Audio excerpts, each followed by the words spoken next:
திருச்சியை யாரு கண்ட்ரோல் வச்சுக்கிறது? உங்களுக்கும் மூத்த அமைச்சர் கேயினர் அவர்களுக்கும் ஒரு பனிப்போர் போகுது, ஈகோ யுத்தம் போகுது, திருச்சி யார் கண்ட்ரோல் எடுக்கிறது அப்படிங்கிற ஒரு போர் சூழல் அங்க நிலவுது அப்படின்னு சொல்றாங்க. இது உண்மையா? உங்கள்கிட்ட நேரு அவர்கள் எப்படி பேசுவாங்க, நீங்க அவங்கள்ட்ட எப்படி இருக்கீங்க?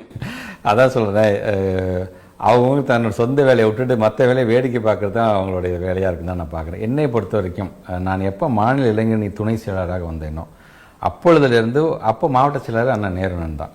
அப்பொழுது சொல்கிறேன், ஒரு மாவட்ட கழக கூட்டம் நடக்கும்பொழுதும் சரி, எனக்கான அந்த முக்கியத்துவம் எல்லாத்தையும் பேச வச்சுட்டு மாநில இளைஞரணி துணை செயலாளர் முறையில் நான் பேசிட்டு அதுக்கப்புறமேட்டு மாவட்ட செயலாளர் காடுவெட்டி தியாகராஜன் பேசுவார், அதுக்கப்புறம் நேரண்ணன் பேசுவார். அதாவது அந்த கேட்டகரியில் வச்சுருந்தார் என்ன. அதே மாதிரி தான் இன்னைக்கும் நான் ஏதாச்சும் ஒரு நிகழ்ச்சி, நான் இப்போ சிங்கப்பூர் போனால் கூட அவர்கிட்ட சொல்லிட்டு தான் போவேன். ஆனால் சிங்கப்பூர் போயிட்டு வாப்பா அப்படிமா, எந்த கண்ட்ரிக்கு போனால் அன்னைக்கு அப்படியே அப்போ எத்தனை நாள் போகிறா போயிட்டு வாப்பான் பாரு.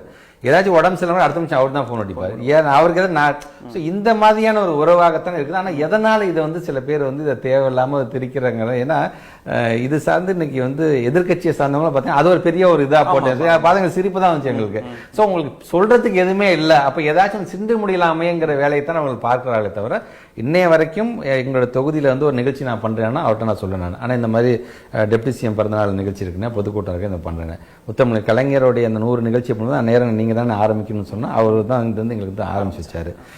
நிகழ்ச்சியெலாம் முடிஞ்சதுக்கப்புறம் அவர் ஃபைனல் நிகழ்ச்சிக்கு பேசும்போது கூட அவர் சொன்னார், இத்தனை அமைச்சர்களை வச்சு நிகழ்ச்சி பண்ணுறதுலாம் சாதாரண விஷயம் கிடையாது, ஆனால் தம்பி பண்ணியிருக்காரு உள்ள அப்படின்னு என்னுடைய வாழ்த்துக்கள் சார். இப்படி ஒவ்வொரு விதத்துலையும் அந்த அங்கீகாரம் அந்த பாராட்டுகளை கொடுக்கக்கூடிய ஒரு அமைச்சர். ஏன்னா அவர்லாம் கிட்டத்தட்ட 30-35 வருஷம் எக்ஸ்பீரியன்ஸு, கிட்டத்தட்ட ஒட்டுமொத்த திருச்சி மாவட்டத்தை மாவட்ட செயலர். அவருக்கு தெரியும் எங்கே ப்ளஸ் எங்கே மைனஸு, யார் எப்படி ஹேண்டில் பண்ணணும்னு அவருக்கு தெரியும்.